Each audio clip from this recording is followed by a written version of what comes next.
মাননীয় প্রতিমন্ত্রী জনাব মোহাম্মদ আমিনুল ইসলাম জাতীয় ফুটবলার মহোদয়ের কাছে জানতে চাই, আমার অবহেলিত এলাকা শেরপুর সদর 143, সেখানে বিকেএসপির কোনো একাডেমি নেই এবং একটি মানসম্মত স্টেডিয়ামও নেই। তো জেলা পর্যায়ে আমরা আশা করতে পারি কিনা যে খুব শীঘ্রই আপনি এই ধরনের দুটি প্রতিষ্ঠানের ব্যবস্থা করবেন। ধন্যবাদ মাননীয় স্পিকার। ধন্যবাদ মাননীয় সংসদ সদস্য। মাননীয় প্রতিমন্ত্রী। মাননীয় স্পিকার, প্রথমত আমার নাম আমিনুল হক। আমাদের মাননীয় সংসদ সদস্য তিনি ইসলাম বলেছেন।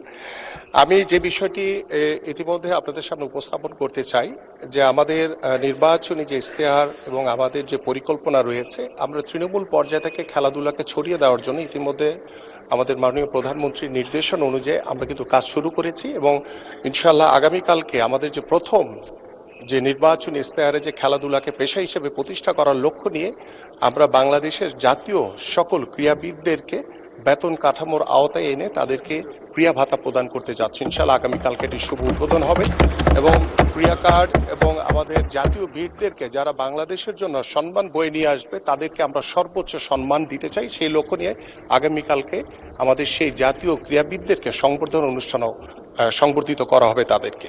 পাশাপাশি আপনার যে শেরপুর জেলার যে স্টেডিয়াম আমাদের রয়েছে একটি স্টেডিয়াম, কিন্তু সেখানে আসলে দীর্ঘদিন অচল অবস্থা ছিল এবং সেই স্টেডিয়ামগুলোকে সচল করার জন্য ইতিমধ্যে আমি কমিটি করে দিয়েছি এবং সেই কমিটি ইতিমধ্যে কাজ শুরু করেছে এবং আমরা আশা করি যে আপনার যে স্টেডিয়াম রয়েছে বা সেখানে বিকেএসপির আসলে আমাদের বিভাগীয় পর্যায়ে আমাদের যেটি আমরা সবচেয়ে বেশি ফোকাস করছি সেটা হচ্ছে ক্রীড়াবিদদের দিকে। খেলোয়াড়দেরকে যদি বেশি ফোকাস করি, খেলোয়াড়রা যদি ভালো পারফর্ম করে তাহলে আমরা ভালো কিছু অর্জন করতে পারবো, কিন্তু আমরা অবকাঠামোর থেকে আমরা খেলোয়াড়দের দিকে বেশি মনোযোগী। বাট বিকেএসপি হয়তো আমরা বিভাগীয় পর্যায়ে রয়েছে, আমাদের জানেন আপনাদের যে ঢাকার সাভারে রয়েছে, কিন্তু আমাদের যে বিভাগীয় শহরগুলো যে বিকেএসপিগুলো এখনো সচল না সেগুলোকে আমরা সচল করার চেষ্টা করছি। বাট আপনার এই শেরপুরে এখানে আমাদের যে স্টেডিয়াম দরকার এবং আমরা প্রত্যেকটি উপজেলায় মিনি স্টেডিয়ামও নির্মাণ করছি এবং প্রথম পর্যায়ে প্রায় আমাদের 125টি স্টেডিয়াম নির্মাণ করা হয়েছে এবং 201টি আমাদের দ্বিতীয় পর্যায়ে চলমান রয়েছে। পরবর্তীগুলোতে আমরা করব।